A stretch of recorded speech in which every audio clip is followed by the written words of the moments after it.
We will call tonight's meeting to order, and certainly want to welcome everybody in attendance and appreciate you being here. And at this time, if you would please rise for the invocation, remain standing for the pledge of allegiance. Our Father, we thank you for another day. We thank you for the beauty of springtime and the many blessings that you bestow upon us. We ask that you lay your healing hand on those families in need and be with the families also that have recently lost loved ones. We also ask that you be with our troops as they serve their country, guide their safe return, and also be with us here tonight as we carry on the business of the city. Amen. Allegiance to the flag of the United States of America and to the republic for which it stands, one nation, under God, indivisible, with liberty and justice for all.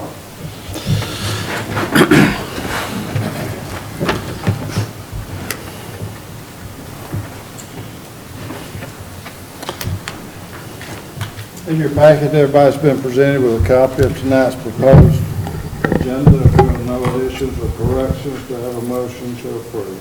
Motion to approve. Second. Any discussion? All those in favor? Aye. All those opposed? Also in the packet, you've had a copy of the minutes of the regular council meeting of March the 13th.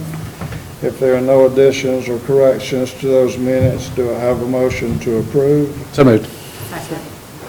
Any discussion? Aye. All those in favor? All those opposed?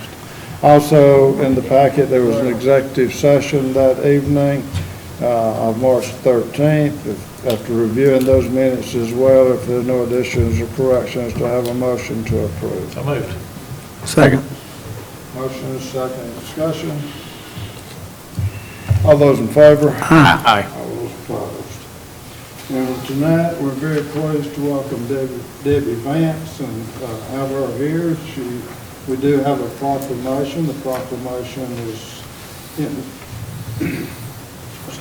the observance of Telecommunicators Week, and this is week of April the 9th through the 15th, and it's National Telecommunicators Week. At this time, we'll begin by reading the proclamation, and it is for both city and county. Whereas emergencies can occur at any time requiring sheriff, police, fire, or emergency medical services. And whereas when an emergency occurs, the prompt response of law enforcement, firefighters, and paramedics is critical to the protection of life and the preservation of property. And whereas the safety of our deputy sheriffs, police officers, firefighters, and emergency medical services is dependent upon the quality and accuracy of information obtained from citizens who telephone the Gordon County E911 Telecommunications Center. And whereas the public safety communications officers are the first and most critical contact our citizens have with emergency services. And whereas the public safety communications officers of the Gordon County E911 Communications Center have contributed substantially to the apprehension of criminals, suppression of fires, and treatment of patients. And whereas each communications officer has exhibited compassion, understanding, and professionalism during the performance of their job in the past year. And whereas the services of public safety communications officers is a silent service, and their duties are seldom observed by the public. Therefore, we, the Board of Commissioners of Gordon County and the City Council of the City of Calhoun, hereby proclaim the week of April the 9th through the 15th as National Telecommunicators Week, and urge all citizens to join in honoring the men and women whose diligence and professionalism keep our county and citizens safe. And with that, do I have a motion to So moved. Second. Any discussion? All those in favor? Aye. All those opposed? And I will sign the proclamation. We will present it to Debbie, and if we would like to have a picture, and I think she's got an invitation to the council concerning an open house, so.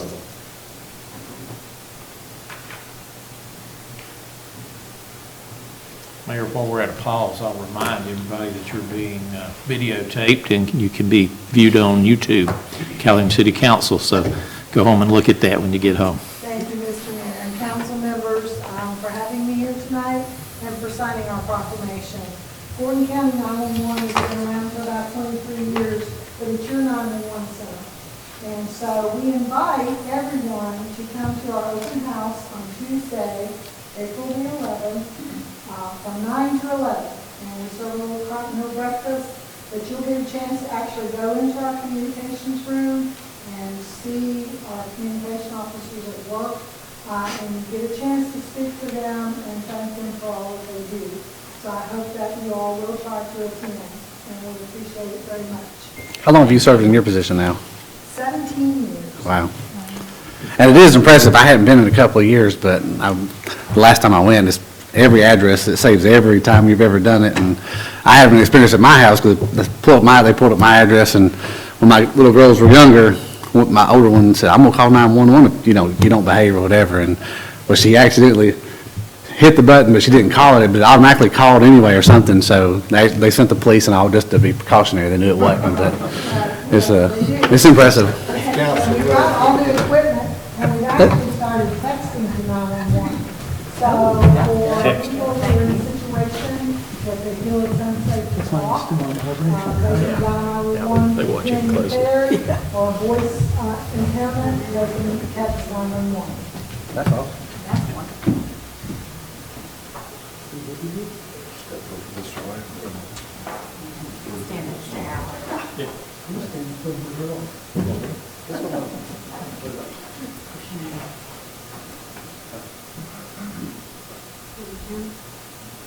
On count three. 1, 2, 3. One more. 1, 2, 3.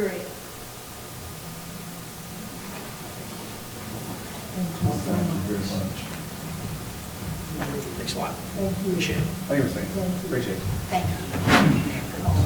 Thank you so much. I hope we'll see you again.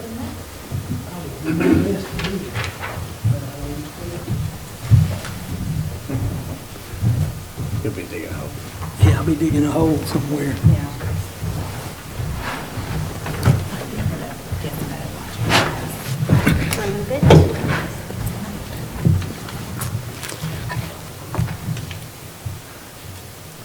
But since it is an open house, if you do have the opportunity to go, I found it very interesting to watch the operators and so forth, and I think you would as well if you haven't been. So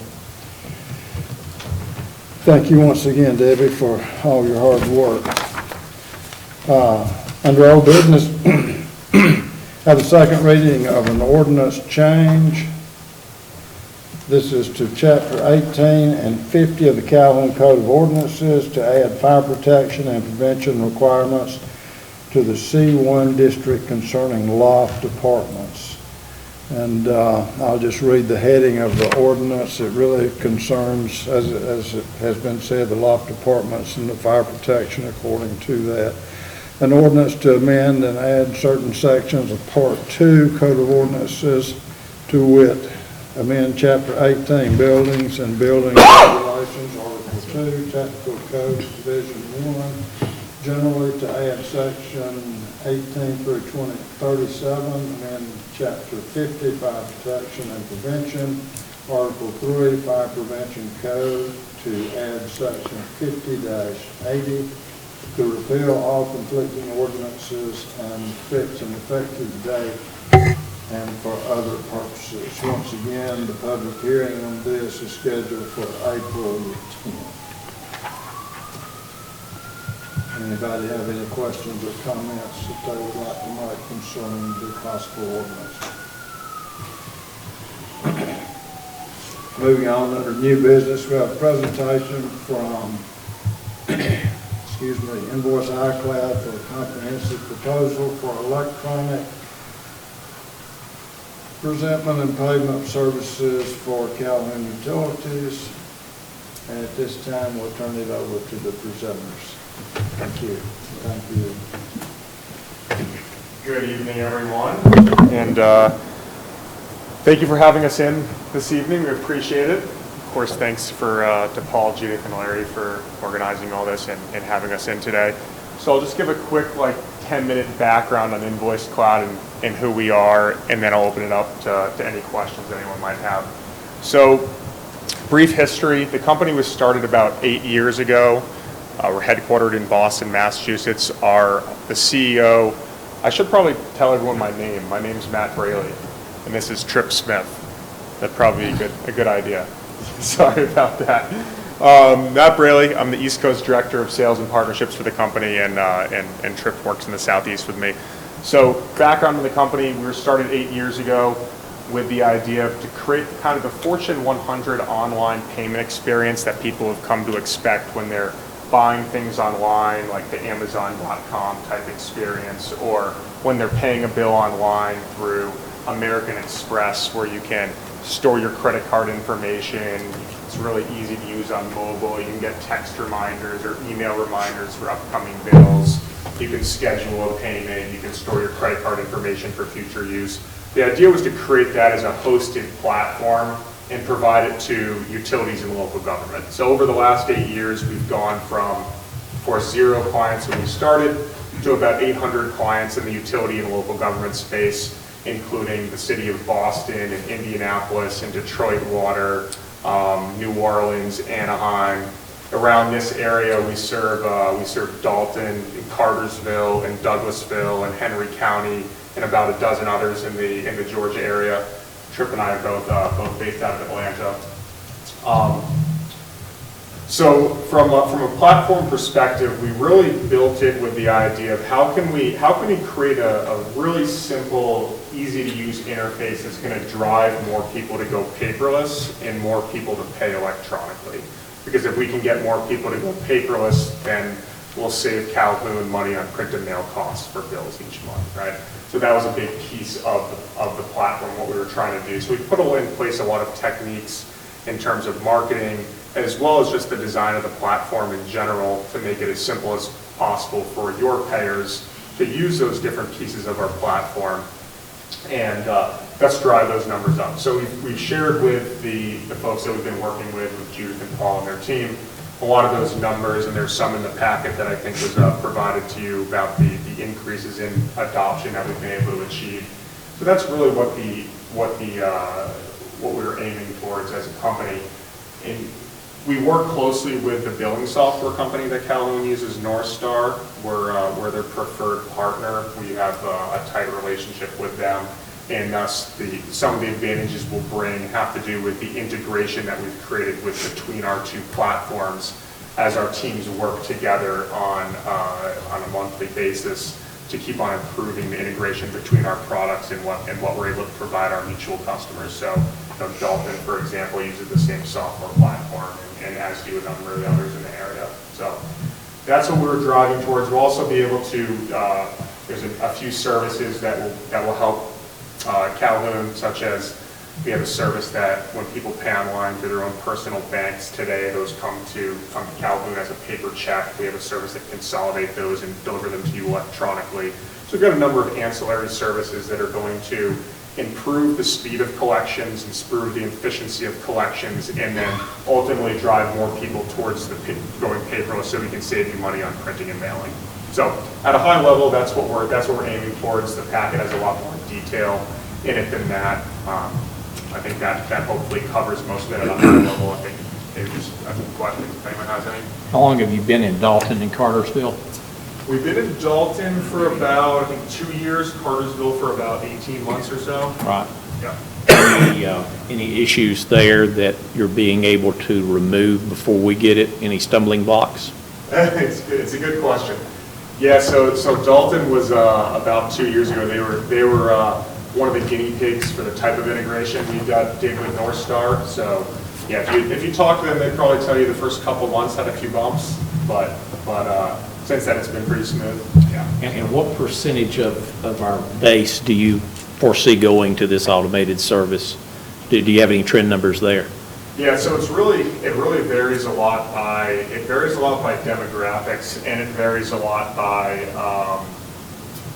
whether you charge a service fee to the customers or whether you make it free for them to pay online. So there's a number of factors that go into that. Based on your setup, after a couple of years on our platform, we'll typically see around 25% paying online and about 15 to 18% paperless. Right? So I think right now you're at I don't remember exactly, maybe like 2 or 3% paperless, something like that. Right. So. Very good. Paul, you, Larry, or Judith have anything you'd like to say about it?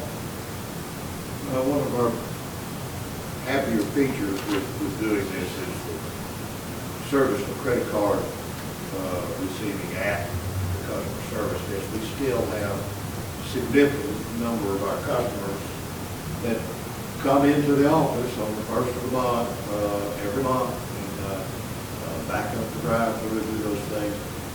This should speed some of that up, and hopefully over a short period of time, allow people more confidence in making both credit card and electronic transactions, where their numbers would come from, to get around to the 20 to 25% number.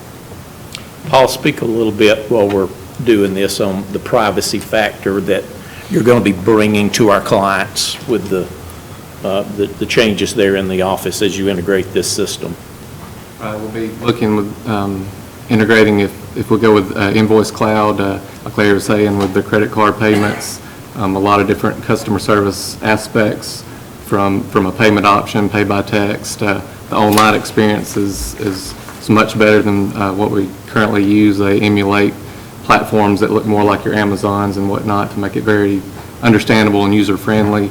We're also looking at, actually started some renovation works in the customer service area over the weekend to improve like you said, the privacy and security with some of our customer service representatives as clients come in and deal with some of their issues. So we've got several things in the works that I believe could bring City of Calhoun's customer service to the next level. In terms of privacy, we're handling all of the credit card information and all sensitive data like that. It never resides on your system. So that's how we built it. So we're removing you from the scope of payment card industry compliance. So we're indemnifying all that risk.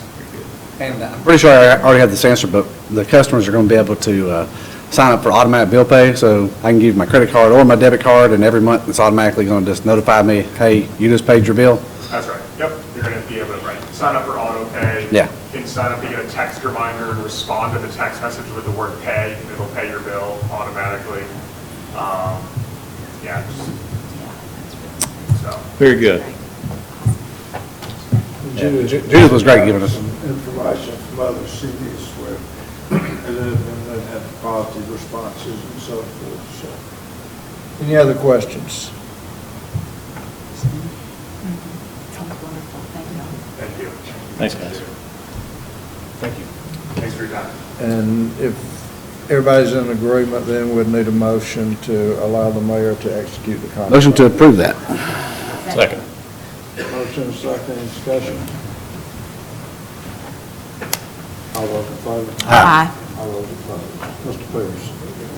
Everyone has their cash reports. The general fund, went back and looked where we were last year with our total operating, and we were at 2.6 million, and as you can see, we're at 3,148,000 now. Under our splosh, last year at this time we had 1.9 million, and today we have 2.4. Grand total, last year we had $15 million from all of our cash, and this year we have 12. But last year we had $3 million in investments, and this year we have 5.4. And we're at 96.2% in our 2016 property taxes. That's about where we have been historically at this time. And the 2015 and prior back taxes are also being collected at this time. Can you share a little bit about that? Because I know you provided council with a list of delinquent accounts. How has that been? We are going to, we've contracted with a collection service to help us collect 2015 and prior year taxes, and it won't cost the city anything. They'll receive fees on their end from those who are in arrears on their property tax. We're starting to have a really good response on that as of this time. As I told everyone earlier, it's not right for the city of Calhoun to be, people's bank. And so, again, we're getting a good response on that, and when it's all said and done, we should have almost total collections. And as we mentioned before, this will be an ongoing process that we will continue and hopefully never get in a situation where we're, 2 and 3 and 4 years in arrears. I think it was a good move with the council to go this direction, and we're seeing some results of that already. Very good. Under the utilities cash report, this time last year, we had $9.5 million as a grand total, and today we have $10.5, and last year at this time, we had $13 million in investments, and today we have almost $15.8 million. The cash is very similar when you go through all the numbers. So if we were in good shape last year, we're in good shape this year. That's all I've got on that. All right. Concludes your report. Well, one thing, our comprehensive plan is due June 30th of 2018, and the Regional Commission visited the other day, and I'm going to get Larry to help me put that together this year. There's a lot of field work to be done, and so this time around, we're going to let the Regional Commission help us rather than go with a consulting firm like MacTech that we did last year. We'll save substantial money by doing it that way. That's all. I remember you saying that we were going to work with the county on that. Yes, the state recommends that the city and county do the plan jointly, and I can see some positives in that. So that'll be the direction we take on this particular plan, rather than having two individual plans. Although we want to make sure we get all of our data inside this plan, because it means quite a bit to Calhoun when we're applying for community development block grants or any kind of GFA loans or anything to do with lots of different types of developments from the state standpoint. And it might mention to you and to council that this Thursday, there's going to be a meeting of the 4 members that represent Calhoun and Gordon County on the Regional Commission to better target strategies for Calhoun and Gordon County. So as y'all unfold this planning tool, we've got Michelle Taylor, who represents education as the governor's choice, Bud Owens representing the county commission, and Dwayne Bowen representing private sector, and myself on the city. So as you unfold that, call on this group to give some input. We certainly will. That's all I have. And if there's no need for executive session? No, sir, there's not. I will just advise the court that The court? sorry, it's been one of those moments. The council that suit was filed in this North Georgia MC today, delivered copies to the registered agent and council, and with a message for how they can make slip the dollars of war and see where we go. Very good. And with nothing else on the agenda, do I have a motion to adjourn? So moved. Those in favor? Aye. All those opposed? Thank you once again for your attendance. I want to stay. I'm telling you, y'all are my only friends. I want to stay with my friends.